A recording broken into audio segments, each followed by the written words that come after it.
Hello guys, Chidaronya Yilim here. Welcome back to my YouTube channel.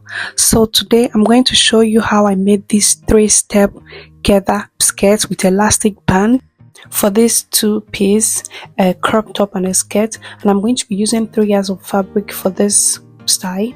And the skirt is a 3-step gather with an elastic waist. So for the first step, I folded my fabric into 2, making sure it's the hip circumference divided by 2 plus 1 inch sewing allowance, and the length is from the waist to the hip plus 2 inches.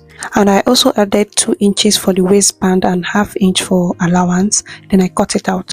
The second step was a bit longer, so I added 2 inches to the length of the first step, and the width is the hip measurement multiplied by 2.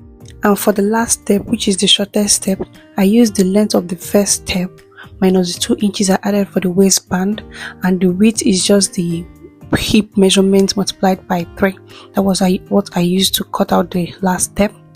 Then for us to start sewing, the first we're going to do is to make our girders. There are 2 methods you can use to make a girder. The first one is by using the sewing machine. What I mean is by allowing the sewing machine to do the girder for you while you sew. And to do that, you have to set your sewing machine at the maximum stitch length and tension, so that while you sew, the sewing machine does the girder for you. And make sure you are using a very strong thread. Then the second method is by making a straight stitch all the way down on your fabric with the sewing machine stitch length set at the maximum, but the tension, you can leave the tension at just the normal tension you're using to sew. And the key thing with this method is that you don't need to make a lock stitch. That's the front and back stitch we normally do when we are starting a stitch. You just start sewing, and you have to leave out a lot of thread at the beginning and at the end of your stitch, so that you can use it to make your girder. And while making your girder, just hold one of the thread like so, and then draw in your fabric, and you continue to do this till you get your desired girder. So I did this for the second and the third step. So to attach the girder, what I did was to place the girder of the second step right side facing each other to the down part of my first step, and I secured with a pin starting from the middle. And while I sew, I try to adjust the girder to make sure it covers the down part of the first step. And this is what I have after attaching the second step. Then for the last step, the first thing I did was to hem the down part with the allowance I added. Then to attach it, I just did the same thing starting from the middle and attached it. Then the next thing I did was to iron everything very well. Next thing I did is to attach the elastic band to the waist. I'm using an elastic band of 1 inch wide, and the length is the exact waist measurement. That's what I used here.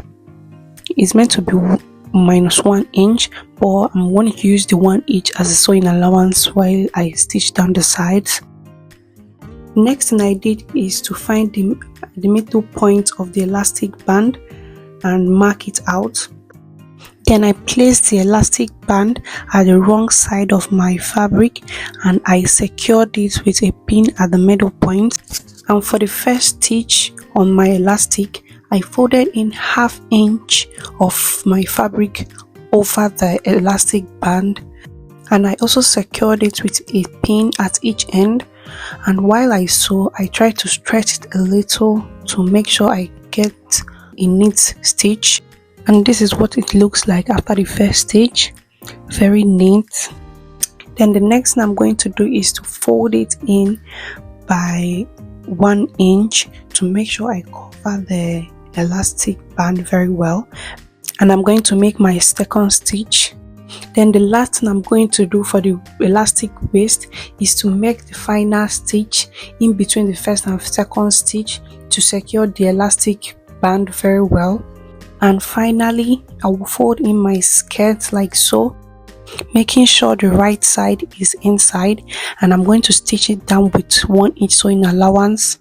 And this is the easiest way of making an elastic waist, and if you follow each step properly, this is what you're going to have. And this is our beautiful skirt, our gorgeous skirt. And if you want to see a video of how I made the crop top, you can check out my next video. Thank you so much for watching my video. If you like this video, please give it a thumbs up, subscribe and turn on the notification so that whenever I post a video, you'll be the first to get it. Thank you.